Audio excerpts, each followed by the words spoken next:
Malapit na ang pasukan. Yung mga preschooler na ba kayo? Naku, kailangan nyo to para dito. Syempre, 'di ba? Mabilis mawala ang mga gamit ng mga bagets. Lalo na pag mga daycare, kinder, grade 1. So, kailangan na kailangan nyo to, mga mimasor. So, hindi lang siya para sa lapis, para din siya sa ibang gamit ng mga bagets.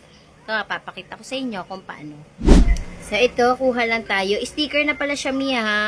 Ayan, sticker na siya na may naka-engrade na pangalan ng bagets. So, ayan. So, kukuha lang tayo ng isa. Ayan.